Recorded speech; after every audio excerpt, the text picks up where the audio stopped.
بسم اللہ الرحمن الرحیم۔ سامعین کرام، آپ سن رہے ہیں انسپیکٹر احمد یار خان سیریز کے سلسلے کی ایک اردو کہانی رومال، رنگ اور رگھوناتھ، جس کے مصنف خود احمد یار خان ہیں، اور یہ اس سلسلے کی قسط نمبر 2 ہے۔ مجھے امید ہے آپ کو میری کاوش پسند آ رہی ہوگی۔ آپ نے اگر ابھی تک میرا چینل کہانی گھر سبسکرائب نہیں کیا تو ابھی میرے چینل کو سبسکرائب کر کے بیل نوٹیفیکیشن آن کر لیجئے تاکہ آنے والی ہر نئی کہانی کی اطلاع بر وقت آپ تک پہنچ سکے۔ میں نے تفصیلی پوچھ گچھ تھانے میں جا کر کرنے کا فیصلہ کیا۔ دونوں دیہاتیوں نے اپنے گھروں کو پیغام بھجوا دیا اور میرے پاس آ گئے۔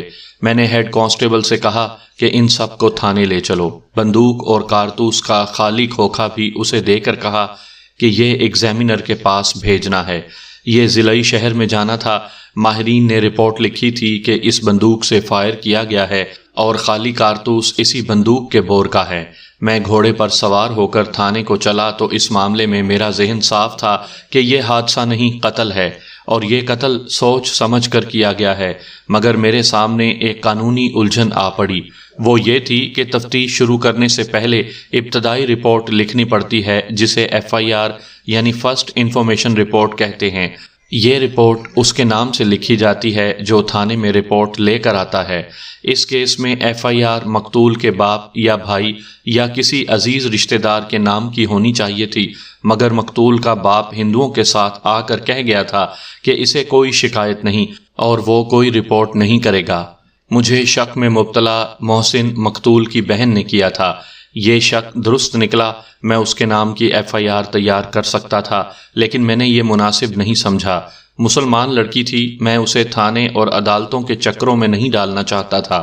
وکیل بھری عدالت میں ایسی جرا کر بیٹھتے ہیں جو عورت ذات کی آبرو کو مجروح کر دیتی ہے۔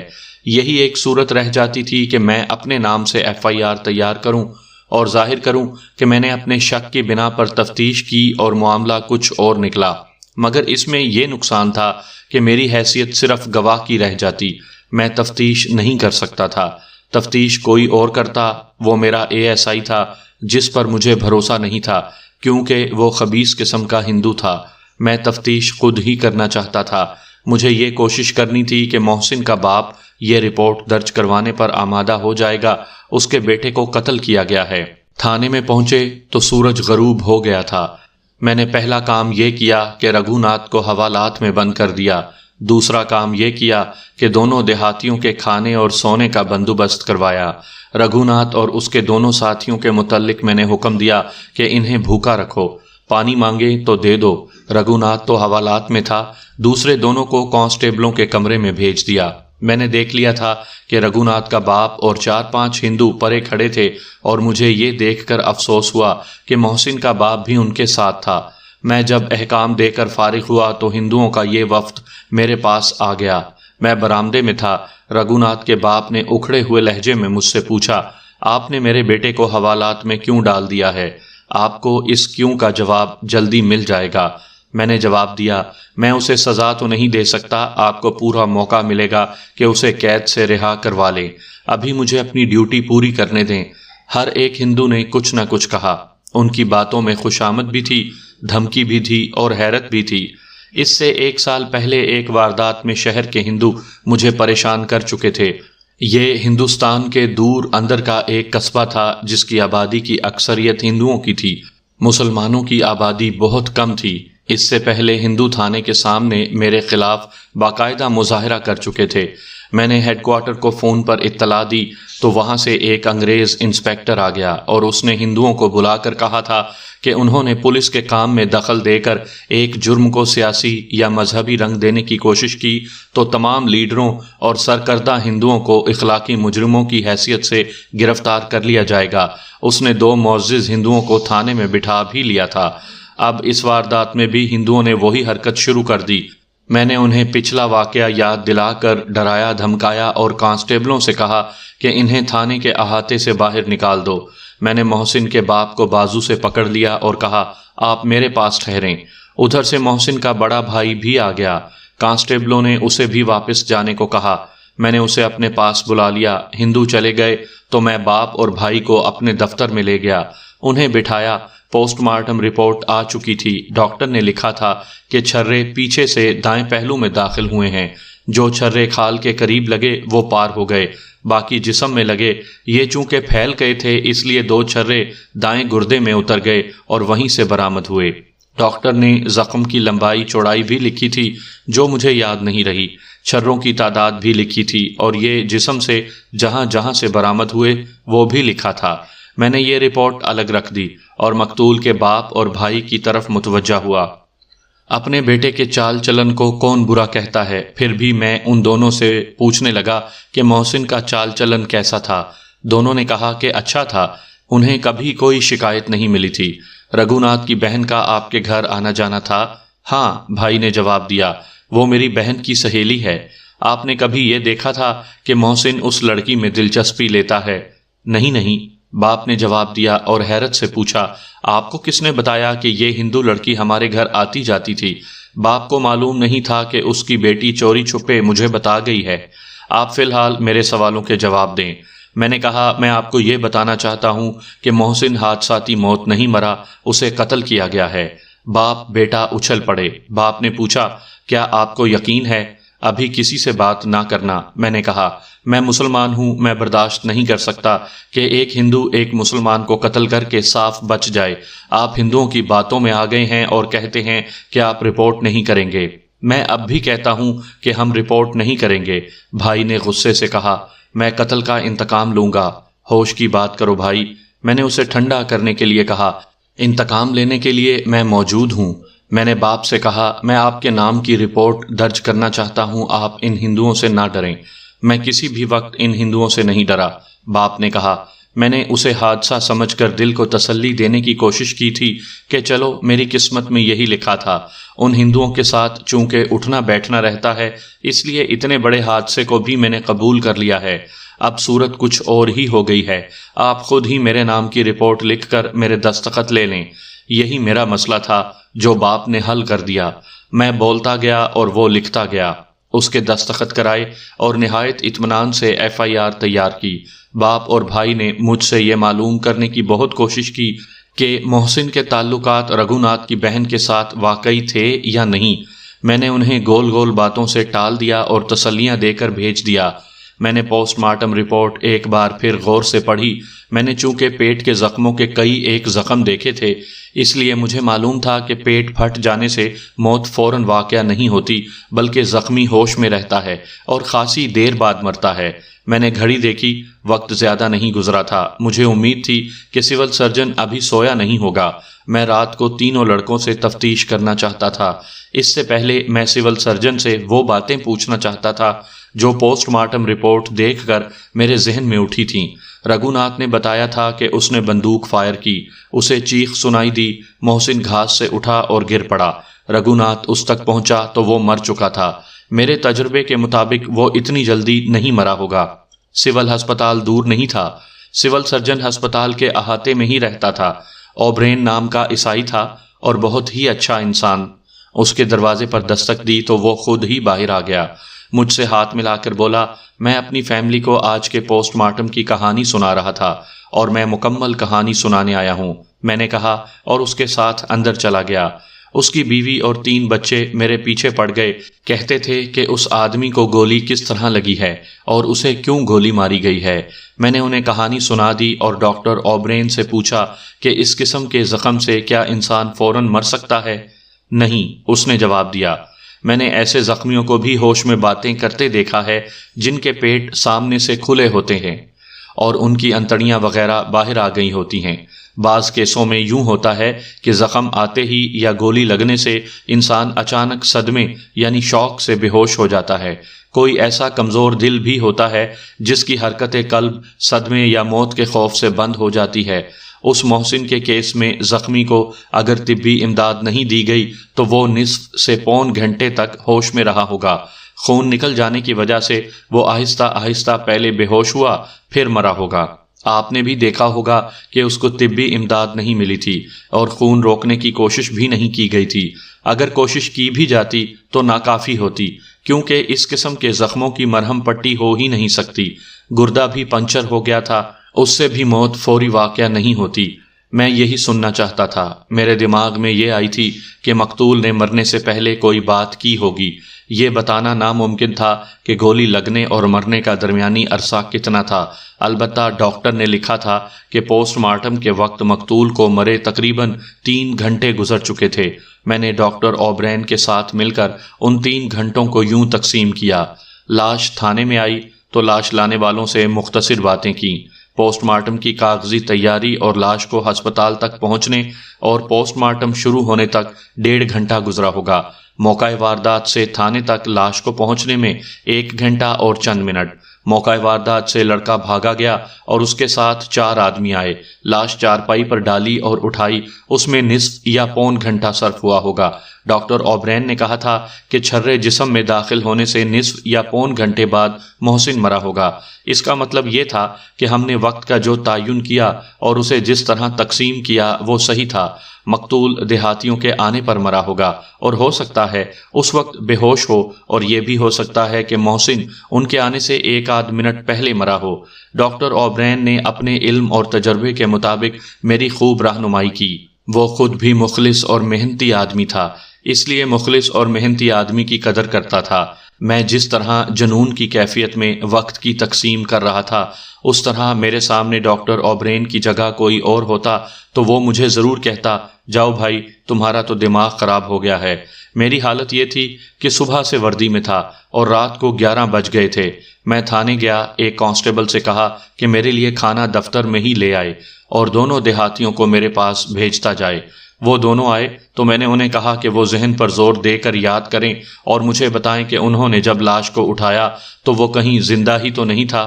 عالی جا، ایک دیہاتی نے، جسے میں ذرا سیانہ سمجھتا تھا، کہا، ہم لاش تھانے لائے تو آپ نے ہمیں بولنے کا موقع ہی نہیں دیا۔ آپ نے سوال کیے، ہم نے جواب دیے۔ ہم آپ کے ان پڑھ خادم اپنی مرضی سے کوئی فالتو بات کہنے سے ڈرتے تھے۔ وہ تو یوں کہیے کہ مرنے والا ہمارے ہاتھوں میں مرا ہے۔ ہم وہاں پہنچے تو اسے لاش ہی سمجھے تھے۔ آنکھیں بند تھیں، منہ بند تھا، چہرے سے خون ختم ہو چکا تھا۔ لڑکوں نے کہا کہ مر گیا ہے۔ ہم اسے اٹھانے لگے تو اس نے آنکھیں کھول دیں، مگر وہ ہوش میں نہیں آ رہا تھا۔ یہ آخری وقت کی نشانی تھی۔ نظریں پھری ہوئی تھیں۔ ہم نے اس کے حلق میں ہلکا سا خراٹا سنا اور اس کی آنکھیں بند ہو گئیں۔ تب اس کی جان نکل گئی۔ اس وقت میرے ہاتھ اس کی گردن کے نیچے تھے۔ گاؤں میں کون سا لڑکا گیا تھا؟ اس نے جو حلیہ بتایا وہ ہندو لڑکے کا تھا۔ مسلمان لڑکا موقع واردات پر موجود رہا۔ میں نے لڑکوں کو گالی دے کر کہا تھا کہ اتنی دیر تم کھڑے تماشا دیکھتے رہے۔ دیہاتی نے کہا، لعنت ہے تمہاری تعلیم پر، تم نے اتنا بھی نہ سوچا کہ اپنی قمیض اتار کر اس کے زخم پر باندھ دیتے، خون رک جاتا اور ہم اسے زندہ ہسپتال پہنچا دیتے۔ ان لڑکوں نے کچھ بھی نہیں کیا تھا۔ ان سے کچھ اور باتیں پوچھیں اور انہیں رخصت کر دیا۔ تھکن سے میری حالت تو بہت بری ہو گئی تھی، لیکن میں تفتیش کو ڈھیلا نہیں چھوڑنا چاہتا تھا، کیونکہ مجھے خطرہ نظر آ رہا تھا کہ ہندو میرے بالائی حکام تک پہنچ کر کیس چوپٹ کر دیں گے۔ میں نے رات ہی رات اگر مکمل نہیں کیا تو زیادہ سے زیادہ سراغ اور شہادت حاصل کرنے کی ٹھان لی۔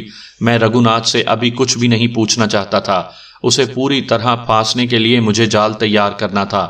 میرے پاس 2 نوجوان تھے، یہ رگھوناتھ کے دوست تھے، ایک ہندو، دوسرا مسلمان۔ پولیس اور تھانے کی دہشت نے انہیں موم کر رکھا تھا۔ میں نے مسلمان لڑکے کو اندر بلا لیا۔ رات آدھی گزر چکی تھی۔ یہ نوجوان میرے سامنے آیا تو اس کی حالت بہت ہی بری ہو چکی تھی، سوائے پانی کے اس کے پیٹ میں کچھ نہیں گیا تھا۔ دن بھر کی تھکن تھی، نیند تھی، اور جو خوف اس پر طاری تھا وہ اس کا خون چوس رہا تھا۔ اس کے چہرے پر خوف اور مردنی تھی۔ میں نے اس کی آنکھوں میں آنکھیں ڈال کر کہا، ایک مسلمان بھائی کو ایک ہندو کے ہاتھوں مروا کر تم اتنے دلیر ہو گئے ہو کہ اس کے ساتھ پھانسی چڑھنے کے لیے تیار ہو۔ اس کے ہونٹ کانپے، مگر زبان نے اس کا ساتھ نہ دیا۔ میں نے غصے سے پوچھا، رگھوناتھ نے تمہیں کتنے پیسے دیے ہیں؟ نہیں دروغہ صاحب، اس نے ہندوؤں کی طرح ہاتھ جوڑ کر اور روتی ہوئی آواز میں کہا، خدا کی قسم دروغہ صاحب، میں نے اسے نہیں مروایا۔ مجھے یہ بھی معلوم نہیں ہے کہ تم تینوں نے مل کر اسے قتل کیا ہے۔ میں نے اس نوجوان کے جسم سے خون کا آخری قطرہ بھی خشک کر دینے کے لیے کہا، کالا پانی جانتے ہو؟ ہندوستان سے دور کالے سمندر میں وہ جزیرہ سنا ہے جسے انڈیمان کہتے ہیں؟ تم سیدھے وہاں جا رہے ہو، بوڑھے ہو کر اور بھکاری بن کر وہاں سے آؤ گے۔ جسمانی اذیت دینے کی کوئی ضرورت نہیں تھی۔ معلوم نہیں وہ کس طرح کھڑا تھا، اس میں کھڑے رہنے کی طاقت نہیں تھی۔ اس نے میری منت سماجت کی اور اس کے آنسو بہنے لگے۔ میں نے اسے کہا کہ وہاں جو کچھ ہوا ہے وہ سچ سچ بتا دو، پھر آپ مجھے چھوڑ دیں گے؟ اس نے بچوں کی طرح پوچھا۔ جب رگھوناتھ نے گولی چلائی اس وقت تم کہاں تھے؟ میں نے اس کے سوال کا جواب دیے بغیر پوچھا۔ میں رہٹ پر پانی پینے چلا گیا تھا، اس نے جواب دیا۔ رہٹ آپ نے دیکھا تھا؟ وہاں قریب ہی ہے۔ رگھوناتھ نے گولی چلائی تو میں نے گھوم کر دیکھا، مجھے ایک اور آواز بھی سنائی دی۔ میں اچھی طرح بیان نہیں کر سکتا کہ وہ کسی انسان کی چیخ تھی یا کوئی گیدڑ بولا تھا۔ میں نے اس آواز پر توجہ نہ دی۔ میں نے دیکھا کہ رگھوناتھ کھڑا مجھے بلا رہا تھا اور ہاتھ سے اشارے کر رہا تھا۔ میں اس امید پر دوڑتا گیا کہ رگھوناتھ نے کوئی بڑا جانور مارا ہے۔ وہاں گیا تو دیکھا کہ محسن دونوں ہاتھوں پہلو پر رکھے زمین پر تڑپ رہا تھا۔ اس کے کپڑے خون سے لال ہو گئے تھے۔ میرے تو ہوش گم ہو گئے۔ رگھوناتھ نے مجھے بتایا کہ اس نے فاختہ پر گولی چلائی تھی، لیکن اسے معلوم نہیں تھا کہ محسن گھاس میں چھپا ہوا پیشاب کر رہا ہے۔ فاختہ تو مر گئی، لیکن محسن کو بھی چھرے لگ گئے۔ مجھے کچھ سمجھ نہیں آ رہی تھی کہ کیا کروں۔ محسن نے بڑی زور سے کہا، تو نے ہندوؤں کی طرح دوستی کا دھوکہ دے کر پیچھے سے وار کیا ہے، زندہ رہا تو انتقام لوں گا۔ میں نے رگھوناتھ کی طرف دیکھا تو اس نے معصومیت سے کہا، یار یہ کیا کہہ رہا ہے؟ میں نے اسے جان بوجھ کر تو گولی نہیں ماری۔ محسن پہلو کو ہاتھوں سے دبائے ہوئے کروٹیں بدل رہا تھا۔ اس نے پانی پانی کہا تو رگھوناتھ نے مجھے رہٹ سے پانی لانے کو کہا۔ میں پانی لانے دوڑ پڑا۔ وہاں کوئی نہیں تھا جس سے میں پیالہ مانگتا۔ میں پہلے یہاں پانی پینے آیا تھا لیکن پیے بغیر واپس چلا گیا تھا۔ اب وہاں دیکھا ایک کچا کمرہ تھا مگر اس کا دروازہ بند تھا۔ پانی لے جانے کے لیے کچھ بھی نہیں تھا۔ میں ادھر ادھر دوڑنے لگا، گھبراہٹ نے عقل مار دی تھی۔ دور دور دو بچے کھیتوں میں کچھ کر رہے تھے، انہیں آوازیں دیں، وہ آئے تو میں نے انہیں کہا کہ پانی لے جانے کے لیے کوئی برتن لا دو۔ انہوں نے کہا کہ ان کے پاس کوئی برتن نہیں ہے۔ ایک بچے نے مجھے کہا کہ رہٹ کا ایک لوٹا کھول لو۔ تب مجھے خیال آیا کہ رہٹ کے 7 مٹی کے لوٹے ہیں، وہ رسیوں سے بندھے ہوئے تھے۔ بہت ہی مشکل سے ایک رسی کھولی، یہ خالی تھا۔ بچوں نے میرے ساتھ مل کر رہٹ چلایا تو نالی میں پانی آیا۔ میں نے لوٹے میں پانی ڈالا اور دوڑ پڑا۔ اس وقت تمہارا ہندو ساتھی کہاں تھا؟ میں جب گولی چلنے کے بعد وہاں گیا تھا تو ہمارا ہندو ساتھی وہاں نہیں تھا، اس نے جواب دیا۔ وہ معلوم نہیں کس طرف سے دوڑا آ رہا تھا، وہ آیا تو میں پانی لینے چلا گیا۔ محسن نے اس ہندو کی موجودگی میں کہا تھا کہ زندہ رہا تو انتقام لوں گا۔ مجھے اچھی طرح یاد نہیں رہا، اس نے جواب دیا۔ ہو سکتا ہے میں کچھ اور باتیں بھی بھول گیا ہوں۔ آپ تصور کریں جی کہ ہمارا ایک اتنا اچھا دوست زمین پر پڑا تڑپ رہا تھا، اس کا خون بہہ رہا تھا، وہ مر رہا تھا۔ مجھے تو چکر آنے لگے تھے۔ میں پانی لے کر گیا تو محسن کا جسم ساکن ہو چکا تھا۔ اسے پیٹھ کے بل کیا، منہ میں پانی ٹپکایا، لیکن پانی باہر آ گیا۔ ہمارا ہندو ساتھی گاؤں کی طرف دوڑتا جا رہا تھا۔ اس سے مجھے اطمینان ہوا کہ گاؤں سے آدمی آ کر محسن کو سنبھال لیں گے۔ رگھوناتھ مجھے پرے لے گیا اور کہنے لگا، یار یہ غلطی سے میری گولی کے آگے آ گیا ہے، ہم تینوں کو پولیس پکڑ لے گی، میں تمہیں 100 روپیہ نقد دوں گا۔ سب سے یہی کہنا کہ یہ اونچی گھاس کے پیچھے پیشاب کر رہا تھا، کسی کو بھی معلوم نہ تھا۔ مینڈ پر فاختہ آن بیٹھی، اس پر فائر کیا تو چھرے محسن کو جا لگے۔ اس سے پہلے تم نے مجھے جو بیان دیا تھا وہ رگھوناتھ کا بتایا ہوا جھوٹا بیان تھا؟ میں نے پوچھا۔ جی، اس نے جواب دیا، وہ بیان بالکل جھوٹا تھا۔ یہ خاص طور پر ذہن میں رکھیں کہ میں جس وقت کی واردات سنا رہا ہوں اس وقت کا 100 روپیہ آج کے 2500 روپے کے برابر تھا۔ بکرے کا گوشت 4 آنے سیر اور چینی 1 روپے کی 4.25 سیر ملتی تھی۔ 1 روپے کا آٹا ختم ہونے میں نہیں آتا تھا۔ یہ مسلمان نوجوان 100 روپے کی لپیٹ میں اور پکڑے جانے کے خوف میں آ گیا تھا، مگر تھانے اور تھانے دار کے خوف نے سچی بات اگلوا دی۔ وہاں فاختہ تھی یا نہیں؟ قرآن پاک کی قسم مجھے بالکل علم نہیں، اس نے جواب دیا۔ مجھے تو اپنا ہوش نہیں رہا تھا، فاختہ کا خیال کسے آتا؟ اب مجھے کچھ اور باتیں اسی طرح صحیح بتا دو، میں نے کہا۔ پھر میں تمہیں کھانا کھلاؤں گا اور بڑے اچھے بستر میں سلا دوں گا اور صبح چھٹی دے دوں گا۔ اس نے پانی مانگا اور کہنے لگا، میرے ابا جان تھانے کے گیٹ میں کھڑے ہیں، اتنی رات گزر گئی ہے، وہ وہیں کھڑے ہیں، آپ انہیں بلا کر تسلی دے سکتے ہیں۔ میں نے کانسٹیبل سے پانی لانے اور اس کے باپ کو یہاں لانے کا کہا۔ اس کا باپ سخت خوفزدہ حالت میں قدم سوچ کر اٹھاتا میرے دروازے تک آیا۔ میں نے اسے اندر بلا کر کہا کہ اس کے بیٹے کو میں نے صرف شہادت کے لیے روک رکھا ہے، یہ صبح گھر آ جائے گا۔ باپ کے آنسو نکل آئے۔ یہ اطمینان کے آنسو تھے۔ میں نے اسے کہا کہ وہ بے فکر ہو کر گھر چلا جائے۔ وہ اپنے بیٹے کے سر پر ہاتھ پھیر کر چلا گیا۔ اس سے بیٹے کا حوصلہ قائم ہو گیا۔ اس نے پانی بھی پی لیا۔ محسن کے ساتھ تمہاری دوستی کتنی کچھ گہری تھی؟ بہت گہری، اس نے جواب دیا۔ ہم ایک دوسرے کو دل کی باتیں بھی بتایا کرتے تھے۔ پھر رگھوناتھ کی بہن کے متعلق محسن نے تمہیں کچھ نہ کچھ ضرور بتایا ہوگا۔ اس نے مجھے حیرت سے پھٹی ہوئی آنکھوں سے دیکھا۔ وہ مجھے جادوگر سمجھ رہا تھا، جس نے یہ بھی معلوم کر لیا تھا کہ محسن کے مراسم رگھوناتھ کی بہن کے ساتھ تھے۔ وہ تو محسن پر جان بھی قربان کرنے کو تیار رہتی تھی۔ اس نے بتایا، بہت خوبصورت لڑکی ہے۔ چال چلن کی کیسی ہے؟ جہاں تک میں جانتا ہوں وہ اخلاق کی صاف ہے، اس نے جواب دیا۔ محسن کے سوا کسی سے آنکھ نہیں ملاتی۔ ماں باپ نے اس کی شادی ایک بہت بڑے زمیندار کے بیٹے کے ساتھ طے کر دی تھی، لیکن لڑکی نے صاف جواب دے دیا تھا۔ اس کی اور محسن کی ملاقاتیں باہر کہیں ہوتی تھیں؟ جی ہوتی تھی، اس نے کہا۔ آپ نے ندی کے کنارے پر پرانا مندر دیکھا ہے نا؟ وہاں ہندو عورتیں جاتی ہیں اور ندی میں نہاتی بھی ہیں۔ رگھوناتھ کی بہن بھی جاتی تھی، لیکن وہ مندر کے اندر نہیں جاتی۔ محسن ایک جگہ اس کے انتظار میں ہوتا تھا، وہ جگہ اوٹ میں ہے، لڑکی وہاں چلی جاتی تھی۔ رگھوناتھ کو معلوم ہوگا؟ نہیں، اس نے جواب دیا۔ محسن نے کبھی ذکر نہیں کیا تھا۔ محسن اور رگھوناتھ کی دوستی کتنی کچھ گہری تھی؟ خاصی گہری، اس نے جواب دیا۔ ہم چاروں گہرے دوست تھے۔ میں نے یہ معلوم کرنے کے لیے کہ رگھوناتھ کو اپنی بہن اور محسن کے متعلق معلوم تھا یا نہیں پوچھا۔ کبھی رگھوناتھ اور محسن کا لڑائی جھگڑا نہیں ہوا تھا۔ مجھے شک تھا کہ رگھوناتھ نے محسن سے اپنی بہن کے ساتھ دوستی لگانے کا انتقام لیا ہے۔ اب اس لڑکے نے بتایا کہ اس لڑکی نے ایک رشتہ ٹھکرا دیا تھا تو میرا شک پکا ہو گیا کہ رگھوناتھ نے محسن کو راستے سے ہٹایا ہے۔ لڑکے نے جواب دیا، کوئی 1 مہینہ گزرا، رگھوناتھ اور محسن کی کہیں لڑائی ہوئی تھی۔ محسن نے مجھے بتایا تھا کہ اس نے رگھوناتھ کی ٹھکائی کی ہے، لیکن یہ لڑائی رگھوناتھ کی بہن کی وجہ سے نہیں ہوئی تھی۔ وجہ یہ تھی کہ رگھوناتھ ایک شریف مسلمان گھرانے کی لڑکی کو بدنام کرتا رہتا تھا کہ اس لڑکی کے ساتھ اس کی دوستی ہے۔ محسن نے یہ یقین کر کے کہ لڑکی شریف ہے اور رگھوناتھ جھوٹ بولتا ہے، رگھوناتھ کو کہیں مارا پیٹا تھا۔ میں نے یہ لڑائی نہیں دیکھی تھی، میں نے یہ دیکھا کہ محسن اور رگھوناتھ کی بات چیت بند ہو گئی تھی۔ 5-6 دن گزرے، رگھوناتھ نے مجھے کہا کہ یار محسن خواہ ناراض ہو گیا ہے، ہمارا سمجھوتا کروا دو۔ میں نے اور اس ہندو لڑکے نے ان کی پھر سے دوستی کروا دی۔ اس کے 2-3 روز بعد رگھوناتھ نے کہا کہ کسی روز شکار کے لیے چلیں گے۔ اسی کے پروگرام پر ہم شکار کو گئے اور یہ حادثہ ہو گیا۔ میں چکرا گیا۔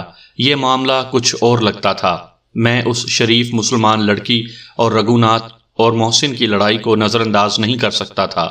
میرے پوچھنے پر اس لڑکے نے بتایا کہ اس لڑکی کا ایک بھائی ہے جس کی عمر 16 سال کے لگ بھگ ہے۔ رگھوناتھ اسے دوست بنانے کی کوشش کرتا تھا۔